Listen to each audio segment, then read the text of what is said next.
in zawa in lalpa isa Krista mingin cibai kabu kacu izani na hun chatak mai pathian le kan TKP te kal tangin kalau changa kalom le mai thu maruayan say deu nual te kachak via ma se ka insumang achan chu ka say rei lu tuk palang ti ka lau deu zanina tan hian som kan in pathian karon ve renga phak tokin eng thu nge kan kenang o ti ka ngai tu a lali su nang kalta la bisem mau bok mai cham thiang lima chuan ding ta la enge isoyang ti hian ka zo ta ni a ring sanin nang kal la enge iwa soidon chu chu ka lo soyang ti in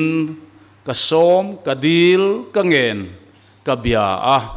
chuan zanina hian he thu hi karon king ta ani pathian thu lar tak tak kan ngai tha anga Tunlai Thil Awmzia ti ngai tua hovilangin atha ange rom bung som le pathum chang som pakhata tangin chang som pali zovin thular tak a bai hat po kan bai hat deu vek nge in karing Tunlai Thil Awmzia rom bung som pathum chang som pakhata tangin han chiarange Tunlai Thil Awmzia in siata wang le muhil tho harahun to tak zeti in siata wangin chu chu ka soyani tuna chuan kan rin tirlai ai khan kan chandam na chu anai ta jok si a zan hi aralek lek to a khwa awar don ta e chu wangin thimathil ti chu pai ila eng thuamin in thuamang u chuna omangin moi takini omang u zuin boile zuru ya omlovin hurle in ngai manga omlovin in suale in it si ka omlovin lali soa Krista chuan in thuam jok ulang in ti sachak na puitlin turin eng ma in siam su Tunlai Thil Awmzia zanina hian kan ngai tu ho do na ni hei hi Tunlai Thil Awmzia kan ngai tu chuan atin zon chu lalpa iswa Krista local le na atin zon dona kha kha BCM thurin number som ni na khan kan mu a heti hian kan thurin bu a ti hian in zia kani khovel hun hi pathianin alati top dona chumi huna chuan lalpa isa Krista chu amithiang limte hruai tur le rorel turin ro puina nasatak nen wana tangin alo chukang mithi te su thana tangin an thowanga mi zong zong mithi le munung te chu pathian rorel na ma kan dingang rorel na chu mi fel lo te khiarna ani ang mi fel lo te chuan thiam lo an changanga chatuan hremna an lutang mi fel te ro chu thiam changin chatuan ro puina an lutang ti kha a Bible reference ka tamlutu ka kan sei vek lo wanga BCM thurin puan chua na le zan ina kan thupui hi thil kal dun tlat kan thurin bu om ani a ka han chiar masa ani ti chuan Isaya bung som ni le pakhat na chang som pakhat le chang som pahnia chuan pathian thuin heti hian atiboka ralveng tu zan hi engtia renge ni to ati a ralveng tu chuan khwa awar done ati a hei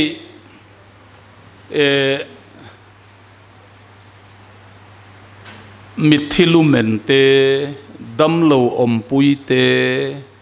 thil dang awangin le khazir te po in kan tlai war fo thin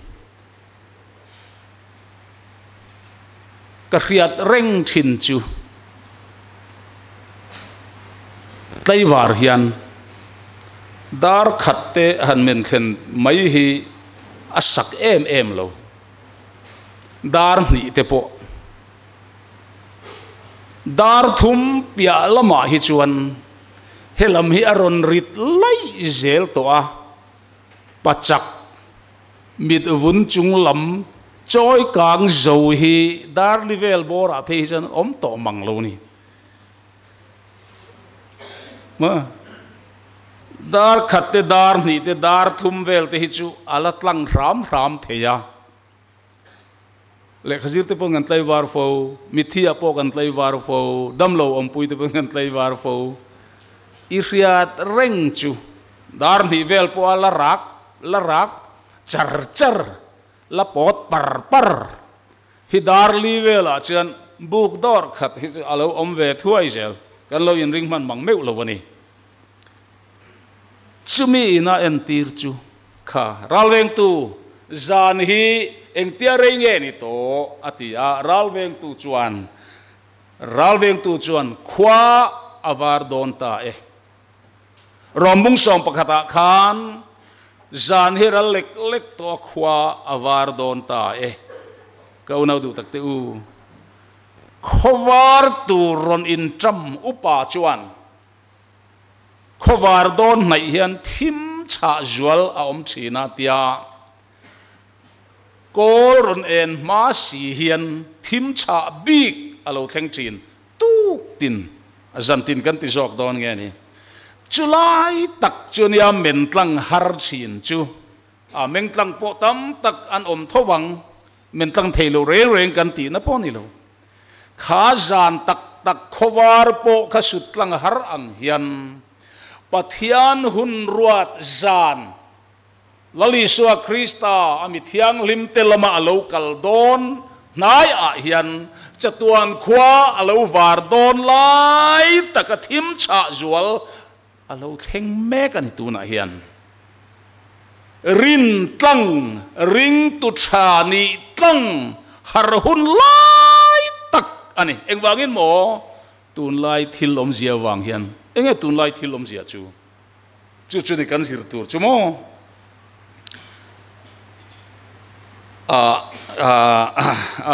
be bom te chu nga lo ram ni la mathaya bung som ni pali chang som pahnia chuan a sign kan huni khovar tur kan lo riat lok thei na sign kan ria ani hey VVIP te kan tia VIP te kan tia very important person mi poi mo big Prime Minister te Z+ category mi Governor te Chief Minister te anhan zin hi chu amma hian pilot motor atlana ta chuan siren anda thina ni siren ribeng khor gatimaya ribeng khor siren motora khan flexen anzara tona chu motor chu VVIP ma khan atlan thina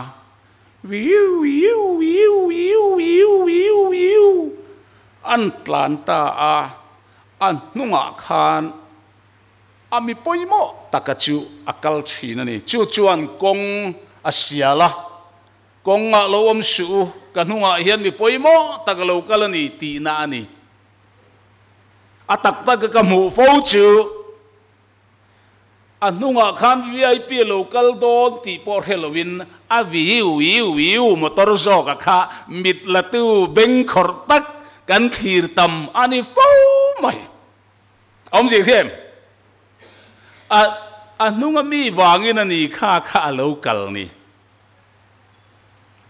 ole wina hian a pilot motor VVIP Nazareth Iswa a local don awangin a pilot motor haro kan hunga hian chatuan mi poimo ber alo kalani titu pilot motor alo kalmek voina hian chu tak sikan sirdon ani riat na nei lo mo takalo omve mo te poin kan riat theinan chatuan pathianin an pilot motor aron thon mek engtin khoya engtika engtin ti kha kan han sirdon ani chu a pilot motor kha kongalo mai pia loka son VVIP motor jet plus category India rama ven him mamo ber mi ring a local ti relowin dora bazara khoi amo kot khera thilpoi mo tak ti in kan lo oma ma se kha pilot motor han ron tlan ta ron ti a chumi na tum chu kan nunga hian mi poimo kan tlan chan tak che local aron ti na ani ma se mi pui mi mir tam tak chon kha pilot motor zo kha an thir tlat thin ti ka experience ani chu khai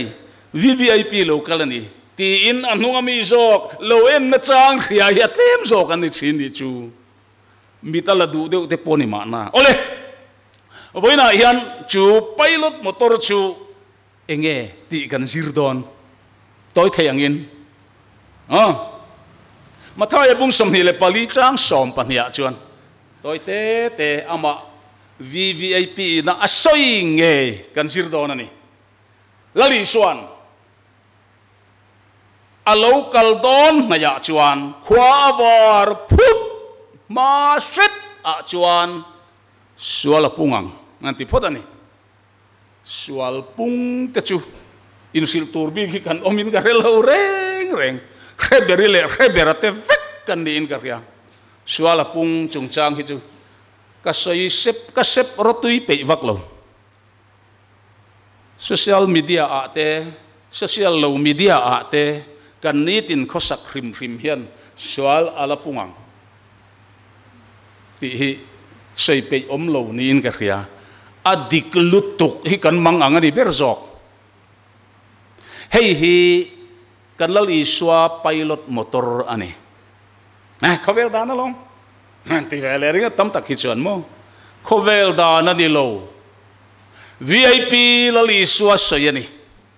a local don nai kan lo riat thiam thei nan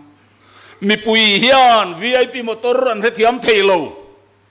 kan nuwa VIP local tia khil tu zok hi an thir zel voina sual na pung hi thir ringot su hei hian ron hruai anei don tunge iswa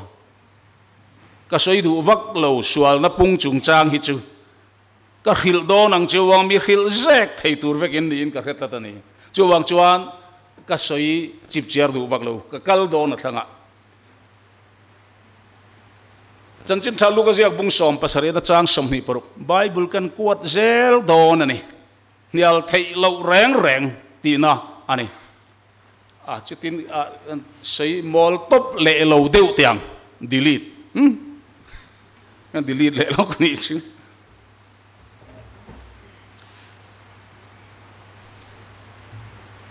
i bible khan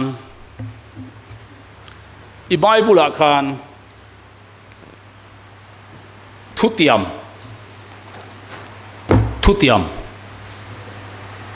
uvoi sang khat zani som ruk awam thutiam om ji khem kan fa te na boite in exam na pakhat nai ni chun lollipop ka le sak don che nan ti ani mo katiam ni chu enge mo at katiam ang tak ati phot chuan teng ni ka pe don ni chu ha katiam ni tlatan mo ka fa pa MSc chemistry final BA in zoma chuan phone ka le sak don lo cheu BA in pass huna zel ka le yang kati BA in pass a zel chau ka le sakani a uber che MSc chemistry zirta boya first class ni la topper ini bok chuan Enfield bulletก็เลยสักังเจก็ติดตานี่sure แต่ sure จุกัดเตียมันนี่จูอีเฮโลวีนเองเขาใช้เซลโลวีนกัดเตียไม่โล Enfield bullet ก็เลยสักโดนจวน MSc chemistry ค่ะ first class first อาปัสเงี้ยยังไงนี่อารอนปัสตักเสียกัดเตียมังเจ้าจวนกัดเตียมอังจวนกัดตีเวงไงตานี่เลยปะเทียนเฮียนไบเบิลเฮียนทุติยามวัยสังขัดเลสันทีเลสมรุกอันนี้ยะว่าหันตำไบเบิลสตัดี้เนี่ยเฮียนเชียร์ชอตุ้มสิมมันจะเบลชีเบลจับเดลที่ไม่สุทุติยามเงวาวขันนั่งเงฟุยนั่งเงทุเปกเงขิลโลกนั่งเงเองนี่เทียร์ตูรินเป็นเล่เปเปอร์เนนอาริลเฟียนดังเตนอินชอบจุงอินอิจิรังาวานเนนอินทุนจอมโดนนี่มีอินไบเบิลสตัดี้อุลุกตะการในเฮียนวานาอลูทีนั่นนี่มีอุรสุนตะกาเฟียนเรียละจงใจทิ้งชิดเฮียนอามาวานอลูทีนบอกกันนี่จะมีนุนจูนี่ก็หันเสียจูคลิกลักวักขกษัยตุมันนี่เราทุเปกเวทุงกันเปงลุกอันนี้ก็ทิลใส่ตุมใส่เฟียนันทุเปกรอตีเตสุตีเตอังเจตีเตระวังเจตีเตฮีอีไบบุลาคานวัยสังรุกจลีสังรุกเลปารียดเอามานี่ทุเปกสุรออังเจระวังเจตีฮีเอามานี่ทุเปกเปตูจุลลปานีมีนอภัยสักจวนทุเปกเปตูอภัยสาตินานี่อีไบเบิลขัดเสียเราเป็นอมเรย์เวโตข้ากริลรูติฮาเบอร์นี่ขัดอะไรงอรอะไรเราลุตุข้าวการขัดสตัดี้เราว่าอันอมินทำตะกี้จนขวาเราเร่อมเวทให้ตัดนี่จูลุงเล็กอมไลน์กันถอปุยปักขัดยันเตลองซาร์อันเตคู่ไล่ลูกก็คือมวยมาเตะมวยเวบอกกังจุมาเลยลุงเลยปะอมเทียนี่กูมาเทียงัดยังไงกันเตะอมเทีย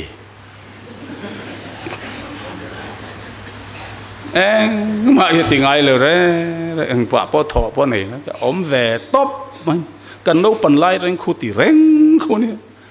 ปะอมเทียกันตีตบปะตีไบเบิลอันนุนอินจอมโลเฮียนตั้มตักที่จะอันอมเทฮันนี้ติวมากันอินมิมาลิงกันติลว่านังมาข้าฮันอินจอดละไบเบิลติลว่าอมเรย์เทท่านข้าโมทอลว่าอมเร่งที่จนที่นี่ดูลุตุกแล้วก็กัลสันเล่ดอนต่อว่าสังรุกซาลีสมดุกเลปาริยทุเปกอมฟิลโลกในรอจู prophetic word ฟิลโลกนะทิลโลและเทงโลใส่โลกนี่วัยสังเรียดเอามานี่จูวันจวนกันปะเทียนหิโมอีตรงใจเห็นโอลัลปาที่ป้องปุยริงอดเซลสุฟิลโลกตุปะเทียนเตหิกติทีนั่นนี่ฟิลโลกตุปะเทียนจีบายมีสิ่งตักเขียนฉันเห็นฉันจังใจแต่โอ้ลัลโอ้จังเห็นนั่นจันหรือว่าโอ้ยเองมาดิโลปะเทียนมิงอ่ะโอ้เต็มโลที่ว่าไม่ลัลปาอิตยังอ่ะอะไรเตียงอันนี้ไม่ลงกฟ้าเทียนโอ้กฟ้าที่เคสลองไหนเตะสลาริฟักไม่ยังไงโอ้ลัวอีป้ากันนี่กฟ้าที่ละตกไหมแต่ถ้าแข่งจังใจจะใส่ตู้เสียดเหล่าโนขานะโอเลลปาจะเดี๋ยวโอเลลปาเดี๋ยวโอเลลปาอันนี้งดเทียนกระริงสินหันใส่วักกระจายแล้วมึงเลยลูกกับบุ้งสอมภาษาเรียนจ้างสมนิปรุกะจวน nova damlai thil Awmzia ang khan khwa awar don in om don atia ni chu nova damlai thil Awmzia chu Genesis bungru bung sarele bungria ta khana om ektin ya om kha tuilet lagan him thei na tura long tutura nova te chung kwa in an hun la mi ten sila mà sẽ khowel khan tuilet ala experience lo reng reng han siarte leya hian ro ala sur ngai si lo wa ti khan ita tani chu long tuk lo khamak ka ti mang hlei nem ke chu han nia lo in ro puiwan on asur nga khowel he chim pil do na in him na tu in long siam ro han ti te chu a thak bi be mai me mi outdate chung kwa ni ente uso an bung le thua tamai ruala sur ngai lovin wa da tanga ruwa pui wa no sur in a leilung han chia pil don te chu ahun an amak katimia lowasin le tanga tui hulo chuak chuan le chu chia nonga ti chawani ruwa sur ngai lo reng reng chú vàng cho nô hun la ya long tu ra hilan yan oi lo ya mak mia lo cha tuan khwa war don chuan he mai cham thiang lim tang hian kan ho tu ten lalpa isu krista lo kal le na le chú hun nan hai to sia chu sei chin ma se voi khat ma alaron khen chin lo wangin oi lo hi amak lo i oi lo hi mak katimia lo chú cho nên lúc bung som pasarina kan hu hin nova damlai thil Awmzia ang khan mi sing fa pa local le don chatuan khwa awar don huna chuan om don ani tita a voina hin ka unau te u lali suwa krista local le na ya chatuan khwa awar dona thim cha bik alo theng mek ta chutiang thu soi chuan i ko chunga mun amu thei lo hi i suan a helutuk sang ni som thile pathum August ni som hiya te chuan no dam lai thil Awmzia ang mai na omang ti sei tu hian min he chiang lutuk kan oi bik don lo ti her he chiang em ani hei hi a pilot motor bok ani chutiang atam mi hiat huna chuan alo nai ani ti ro ati na ni chu ka kal le don sei tur ka nga sia hei mizo study Bible la khan a oma Daniel abung som pani na chang khata tang chang liya khan mizo study Bible la chuan heti hian a in zia ka khiat du in mi te chu an phi ruai don ani khiat du in mi te chu an phi ruai don ani mo hei pilot motor bok ani iswa nung loka a om ti kan lo khiat theinan khiat na te chu apung do na ni ti ani chu voin khovel anga khovel kan lua nu khiat na pung na sa hi om to lo an ti hial ani chu missing organ lung thak te kal thak te mit thak te thil dang thak tam tak te an ba han thiam tak em ka tia ente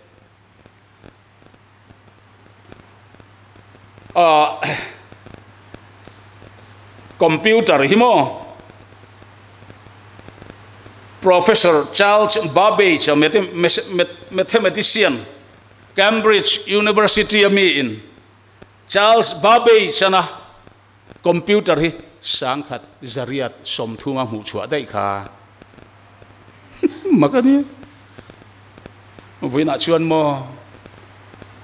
som có chầu về là khang cần này về lắm cần thì tắc máy chịu khai tại hiện monitor không về tại hiện mouse cái tiền độกันkhang đặt lên lâu cái phiat thale china ô khát thì vác cái mà ta chen thì khang nên cái thiam này thầy mang mèo lâu này sáng khazariat som thuma ở đây lúc tu ruk cái to Charles Babbage mu chuak dai to ni chu sang khazariat som thuma mi zo hi không nghe cái nom phiat bộ con đó cái măng lâu nia min computer an hu chuak to cái này cho nó mouse po kan lo la khoi thiam mang lo ni chu kan rap thak zia hi rap thak zok fin na zongin mi te an ti vel na salutuk to ni ti top ma yang soi hi na siak to lo ku USA te chuan private in shuttle rocket an ne ya van sang kita universe khakhat ten hanin tola ticket anin chan lo re an ein anin bualin an a borua ka ten valengan lo hole an han picnic an chen chon han in nei vela chu khol a leng tur chuan ticket an in chan lo wani in chan ngai na pom lo chuti lai chen hospital a mi dam lo en kol tur chen tu man enga man ngai he ta Southeast Asia mi te vision pe chur mai ni mi hian friat nan zong na salutuka ente sang khazaruk somria ta khan mo scientist ropui Isaac Newton khan sang khat zaruk somria ta khan are tonia naki na chuan lir thei an laron hu chuak anga darkar khata kilometer somnga achak ten kan latlan fur anga tiani sang khajaruk somria ta darkar khata kilometer somnga achak te mo ahun lai chen tho chamin kan thi vek do na ni chun tiani Uwena chuan mo darkar khada kilometer zachuang rail chak ho te phei darkar khada kilometer zathum ten tlan tonia tho chamin an thilo reng Isaac Newton hun lai chan bin an oi thelo ma se voina chan kan oi lo pe to lo re ani ti hi kan re chiang lu tu sia duin mi ten ve an wak vel roi chi na ni sang hi le pariat January ni somni parukhan Professor Edwin Simon obstetric and gynecologist chuan mipa Thomas Beatty kum somthum palimi nawa pai tira ring he tlak zol nei Jeremian mipai nawan pai ngayem ni anti chu kha alo theng thei tlat sang ni pariata chen mi pai nau pai trut mai ni thil hi amak lutu kan ti ro mo cloning mi sing ti mur thisen mur te atanga mi sing dang siam theina me chele mi pa in kar chi in kha na ni lo mi dang siam chua theina kha an lo mu chuak ta ma se George W. Bush sanga ko somkwa paruka George W. Bush US President Khan hey chu Bible kal ania wangin eng tika ma implement ti puitlin ani ngai lowang ti in akhapta chuta chuan voin kheng hian siamani talawa mai ro chu berama an enta beram thisen atangin amur tikhat timur thisen mur sel an la chuaka chutan jam beram dang an siam chuaka chu chuan mi hring an siam chuak theini ti han proof chiang tu ma se George W. Bush Khan a remti talawa US dana remti lo ani tluan ta ani transplantation kan ti hi missing organ kan ko chunga kan organ mi dangami heta kha ka hetami hemi khak te kha he pathu sei phei chu a maklu tuka Dr. Robert White chuan Ohio State Dr. Robert White chuan danin min phal sakro se mi sing dam lai lu hi mi dang dam lai lu nen ka thak thengang ti in thutiam ka sia ka nga danin min phal sak ro se atia ta chuan a en chin nan voka experiment han nei ro sen tia vok lu an thak te renga an thilo renga vok lu kha an thak photta mi sing lu thak le adila ma se an phal talawani ka unau te u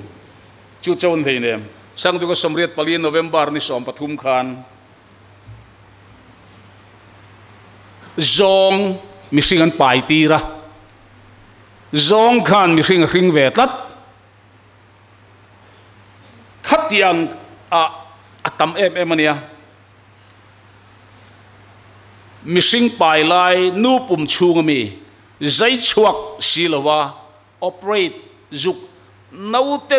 ko chung le ami zai thengin voina chen an thiam ta ani sei tura tamem em khove la fin na sat zia hi century liam to jong jong ain tun century a hian fin na le riat na pung na sa bible in lo sei dim diam to eng tin nge saya Daniel abung som pon hiang o nang Daniel fel tak thu chu thup la char tat ro top na ni thengin mi te chu riat na duin an ve wak ruai don ani ti in pathianin Daniela a khilani chu wang chuan voina riat na lo pung hi engeni kan tiang a pilot motor anung loka lali solo naiti min sil tu ani le tani le kan kalem bible rang sang amini kha mathai bung somni pali chang ruka chuan indo thu le indo thu thang heng phei hi chu in sil tur kan omlo sual na ang tho khani in ka khia revek kan ni in ka khia chu wang chuan in sil lo mayang khoyage indo na oma indo thu thang khoyang e kan riat ti te chu min sil zek theitur vek in nia ka riat wangin mathai bung somni pali chang ruk ti dik tu anitani i swan chatuan khwa awar don na ya chuan indo thu le indo thu thang in lo ria ang ati a pilot motor thowani chuch tunlai thil Awmzia pakhat ani le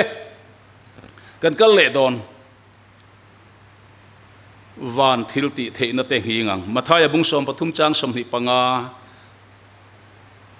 mathai bung somni pali chang somni pakwa marka bung som pathum chang somni panga van thil ti theina te a hingang engeni hei hi van thil ti theina te hingang kanom na le hi mu mani asiam tu pa khian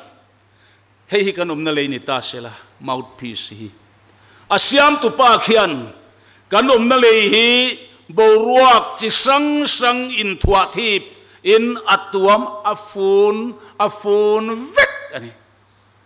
troposphere te stratosphere te ionosphere te exosphere te in boruak chi sang in kanom na le hi pathianin afun atuam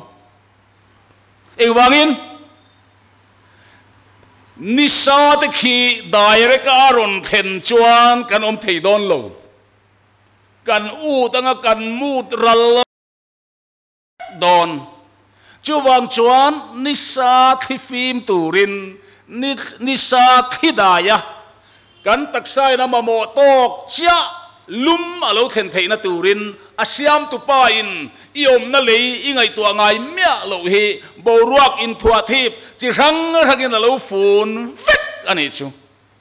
amai ro chu ko nau te u voina chuan greenhouse effect anti a kan effect mi zo tong ang mayang kan manan to a global warming ti te po khovel lum chak lutuk te mo eng wange kan ti chuan environment kan chevel ngo te kan ti cherewa bo le atangin carbon dioxide boruak chia le khu khol khu industry le factory khu te van lama a chho nem to lutuka kan om na lei fu na ti thiang lim tu bo ruak kha ati chena sat talu tu ka tu na chuan kha ni kuma khovel khom puilian global warming khovel lum chak lutuk ti sia om dan ngai tua tu ra khovel ram ruai tu ni som panga chung in khom pui khai rem kan prime minister te po member ni nan kalve a thutia manla a anti to lo tur te an suk in tiama a lungal thei manga thil siam chua kan ti to pang ti te a thil dang tam tak khovel lum chak lutuk ti sia om na turin ram suai tu ro pui tan in tiama ni ek wange kan ti chuan greenhouse anti maya khang boruak in thua thip kha kan boruak chia hian aton chet na sa to lutuka ni khi tun ma ain leya hian aron lut nem to a kan siat ngai lo free aron keng nem to lutuka thing le thai le ra le lui chung sangha te nen lam khovelina experience ngai lo na rin khovel tuam ta a chu chuan khovel mangan thuk tak asiam ta a khovela tui kang na salutu ka tui nar kang na salutu ka wangte leilung khoro na salutu ka wangte ni atrangan na ri kan hey ancham beloi na mai ana kan echi te ra kan echi te lui chunga sangha thengin nat na ri kan riat ngai lo an lo pai ta a mi ring te hi chuan pul vek kan babak ni in an shaitani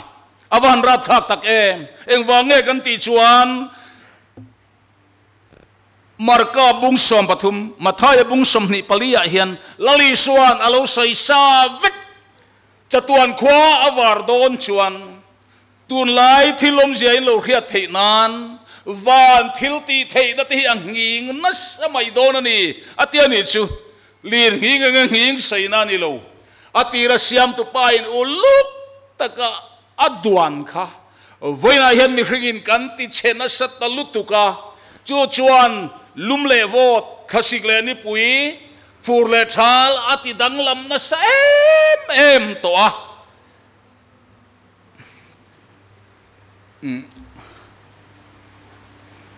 desert khaler mi singin an siat ngai lo khaler alo tam ta ahun lawa tu yalian punga ahun lawa ruwa puya tam em hey Discovery Channel ate YouTube ate po khatiang ang khan North Pole South Pole vela vur khovel siam tirata khang leng lung te chu ati tuya mun hiam lamarun luang kha tui fin ria chim china ti sanga Thiarkar Islands kanti tam takhi voina chen apil to chowang chen mun hiam bule bal thar chua tam na mun piang te chu tui fin ria ti da chim ta reilo dewa hian in do na wang ni lo poin ei tur tlak cham wangin khovel hi room le mangangin alom don thawani chu chukat lali suan khiat lo ka wangin van thil ti theina teng hingang eng wangin local tour lo nai to kan riat theinan unau te u hei hi kan lo en chuan van thil ti theina hingi mu chuan lo nai tour local tour he lo nai to ni ti lo re ro ati ta ni chu ka kal le don luka bung som ni pakhat chang som ni pakwa marka bung som pathum chang som ni pariat mathaya bung som ni pali chang som thum pani khata khan nge ni sei thei pui ku nga hian te khin thu zir ro thei pui tang anawa anna lo chor chuan ni puya thodon ti in se thina ni ti kan lali suan thei pui ku nga hian te khin thu zir ro community bible chuan the fig tree is signifying Israel atiani thei pui chu Israel te chungchang soina ni ti thil dang tam taka bible i mu thawang thei pui ku nga hian te khin tu lo zir ro atiani chu tu nai thil Awmzia chu thei pui ku nga lo zero ti na ni chu India ram chu August ni som panga sang ko somli le pasaria kan indanga independence nation kan lo ni a annuwa Israel chu sang ko somli le pariat May nili mi som palia Israel chu independent ram an lo ni ve chau ke ni aya independence nung zo an ni na in voina an economic an agriculture defense engeni kan tiang ral thuam lama an changkan sia hi khovel mit ti mim khop an lo ni ta Gau nau tu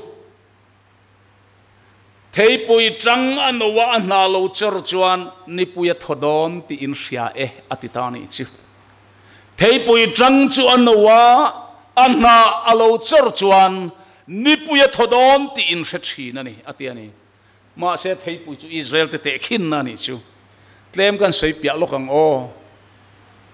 edi somthum pathum vela khan kheng bedro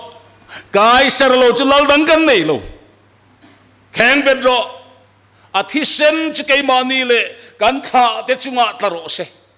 kai sarlo chu lal dang kan nei lo an tiem kha pilata kota khan Israel nam khan kheng bedro athi sen mo chu kai mani le kan kha te chunga tlaro se edi som thum pathum vela an au swal ka timaya Pathian thisena mo phurngam nam an lo ni ta ni Israel te chu anile edi somsari pakhat lo then chuan nge ni lo theng ta a thisen mo chu ke mani le kan fa te chunga tlaro se tingam te chunga edi somsari le pakhat a lo then meu chuan oi om lo khopin Israel nam chu khove ram rang rang ram kwa sala ruai darin an lo om ta Avahan sheomem Israel paho milu lul an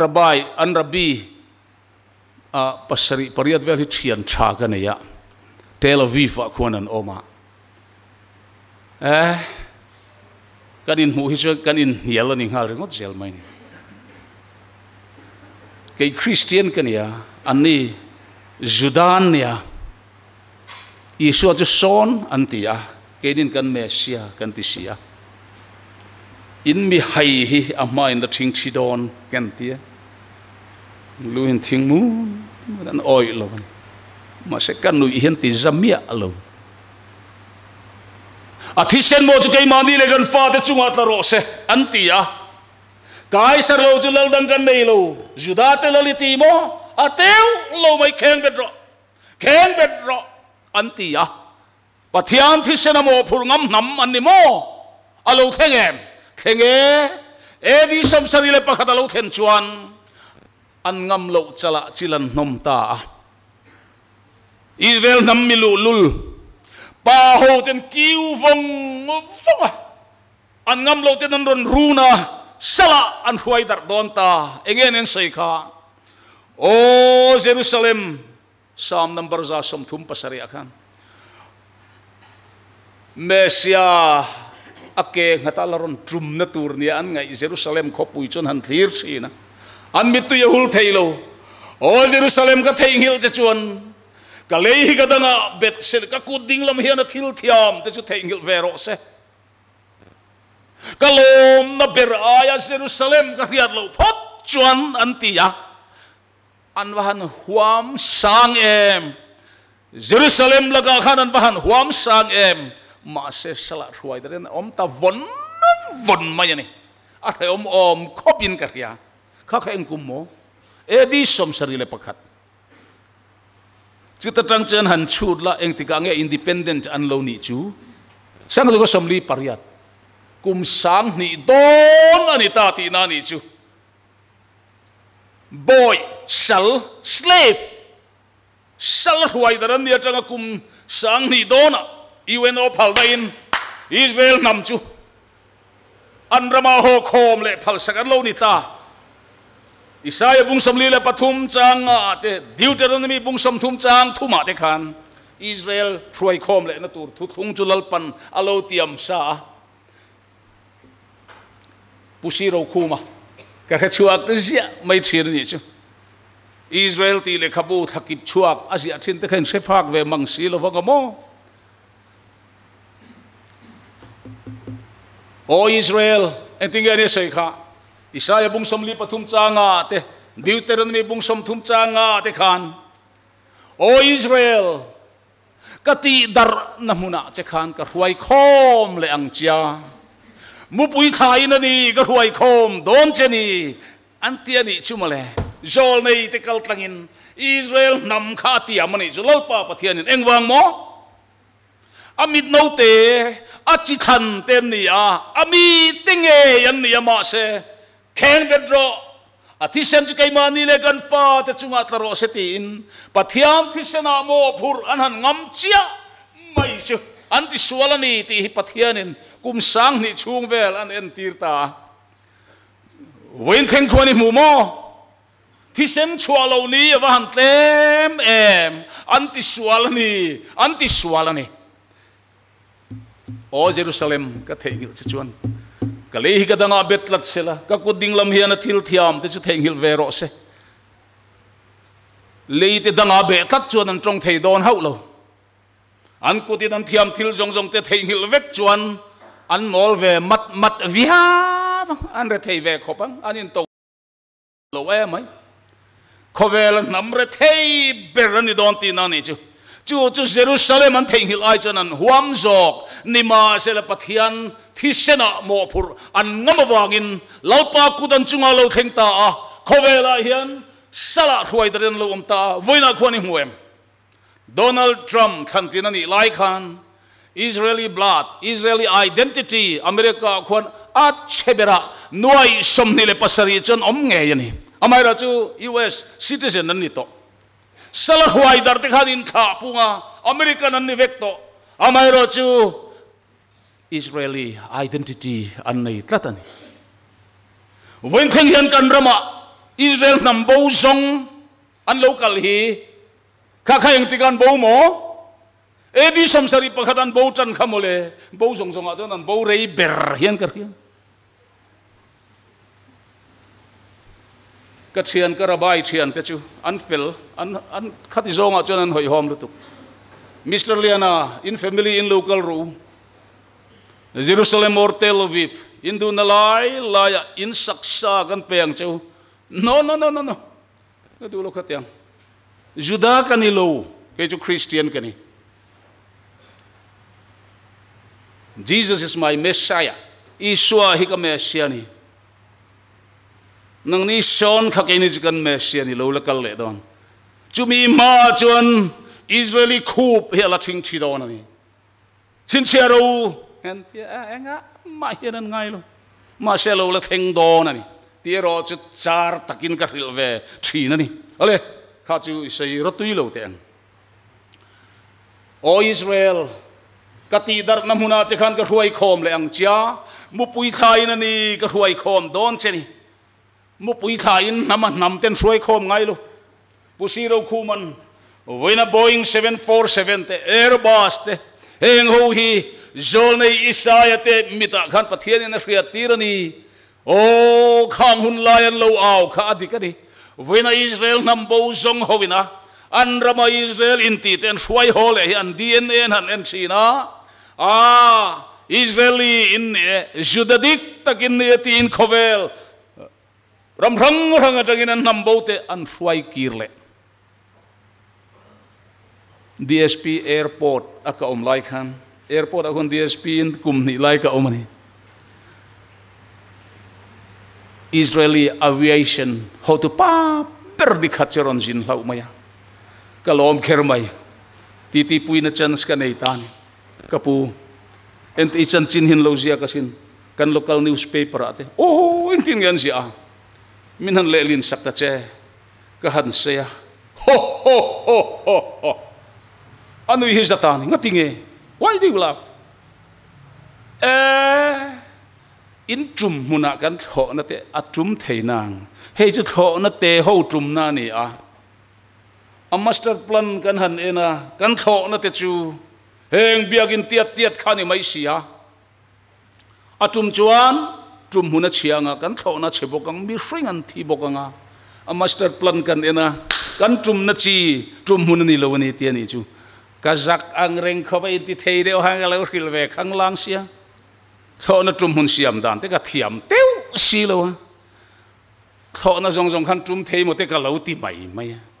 an thona lalpa te jon lo het chiang em mai khovel thona trum hun re reng kha international airport ni poina siam dan a master plan kha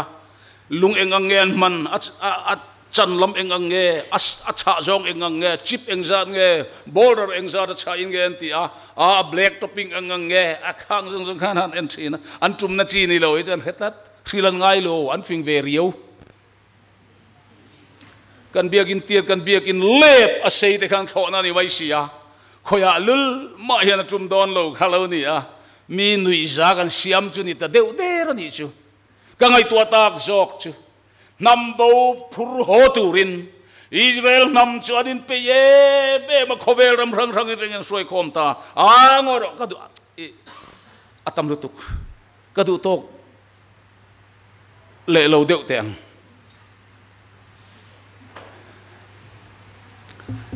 ka sei top che kan lali so local khan Jerusalem ake anga adona wangin in sevek in karing kan lali so local chan Jerusalem ake ron adona in seveka chu wang chan voina Jerusalem chu an khopu ni silawa enge lo theng ta kha Tel Aviv an khopu ya Donald Trump ana Israel khopuyatan Tel Aviv Donald Trump campaign khamak ve re renga sala in khom puyani boga tunlai deu deu kan soilok teang Donald Trump America campaign amak katiesin min khan tin chuan Israel khopuyatan Jerusalem khi ka puang don ani tiani chu ate dai chuanin Aizol West Uana MLA in candidate taila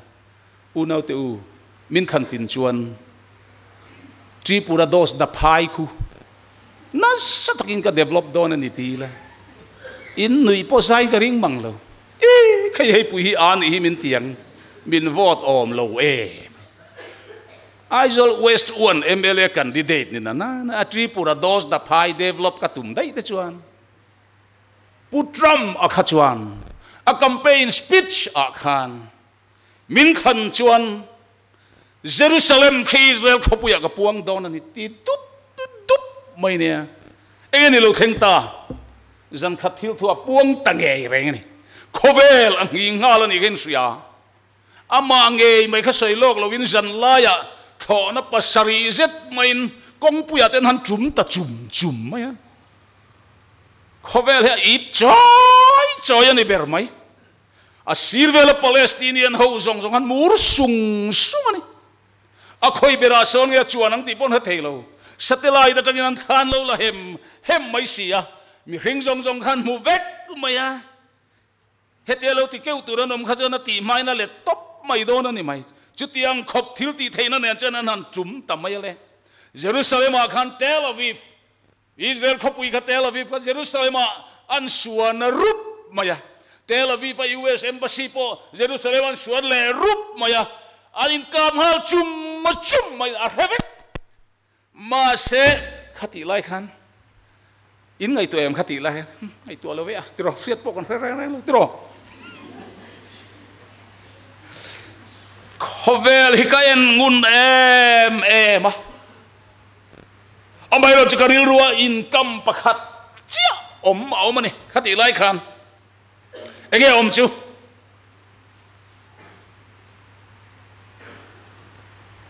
cái này gentile kan ni mo gentile kan ni tile thachi mo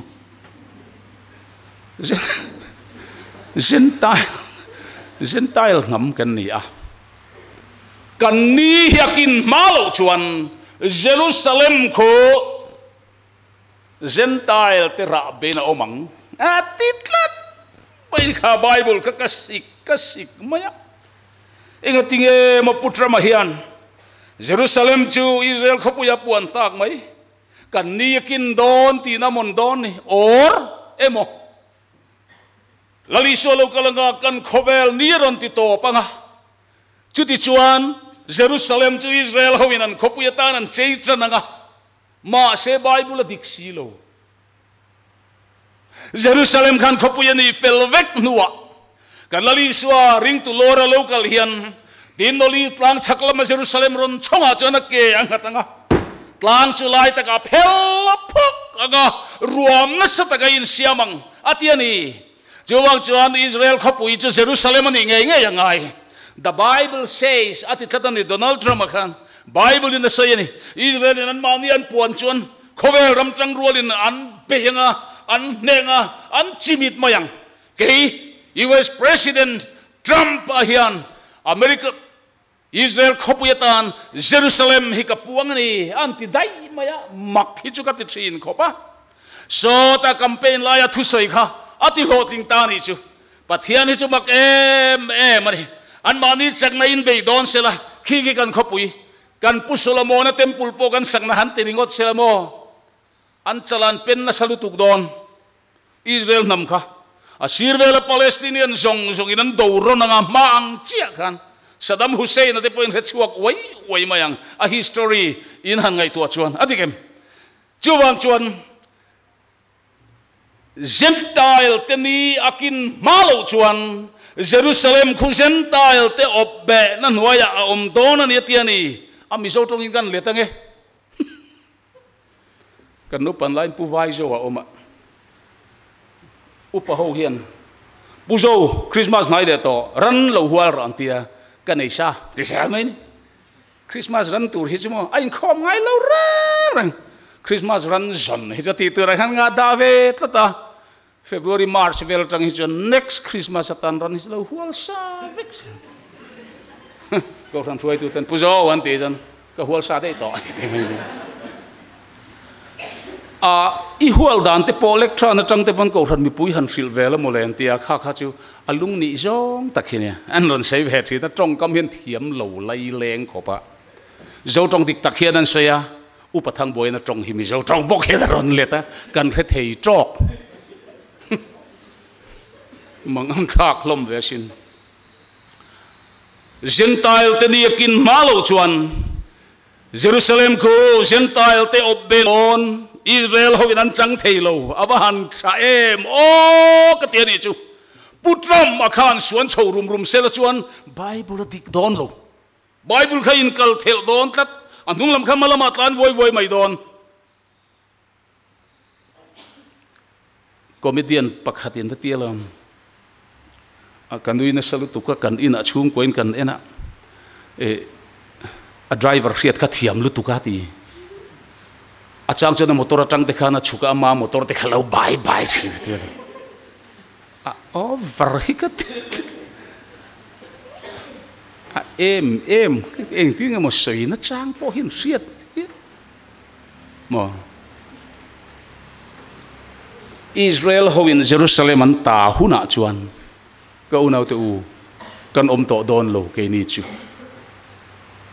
Chuwang chon voina an khopuitra na puan ani kan riat hi atok lelol khop mai hei ha pilot car bokani leto engwangin mo min huaya local huna chuan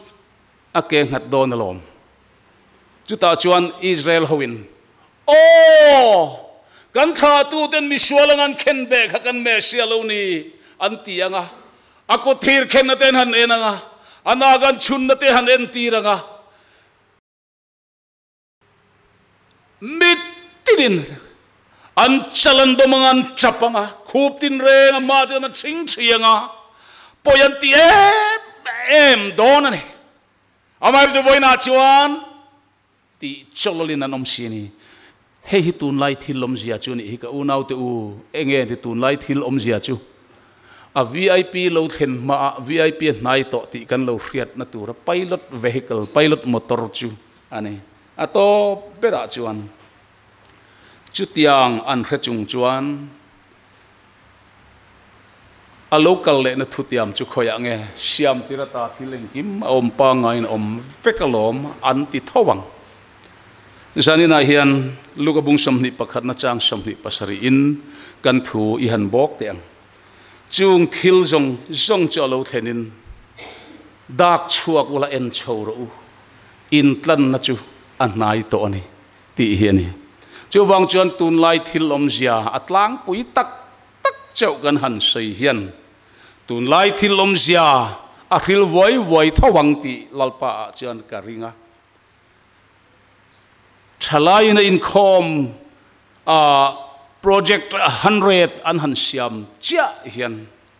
he thil lali suan min hriat tira duang ti hi min hriat tira ni chu wang chuan dap chop taka pena ziak chopin zir chopin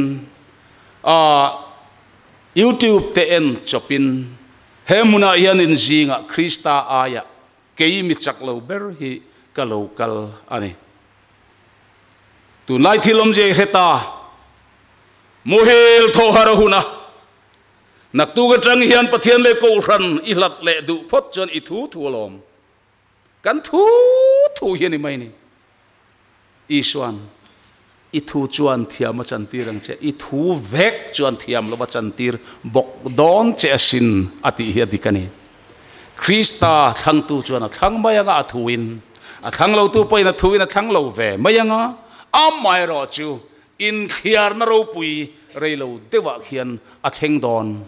pathian ko ran pon lama hian a muwa na program ka mungai lo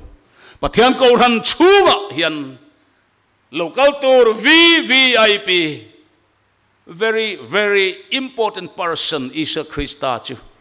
ko ran chuwa change hian muwa tur ani nilai jana po ru po sur sen ni liap khum na chang the mai ra ikal nel nelangai hul em dararik pe phot hi jon kal top phot turani ka sot pui pon ka khelem lo khelo reng ro quintal khat kan tu na hian quintal khat ni tu hian kum som kan i khan cho ka ei re reng lo jing let la ya kha kan chairman ta khana sei le ta ngala achang phaijan ei lo zeu kan director ta box kar khat chong hin trong trai tu te ti le ngot thina apum hi chalo sin male ka oi lo rang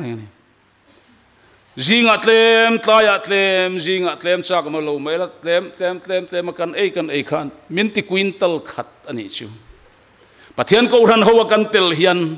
inge mo kan sot pui kan rewak lo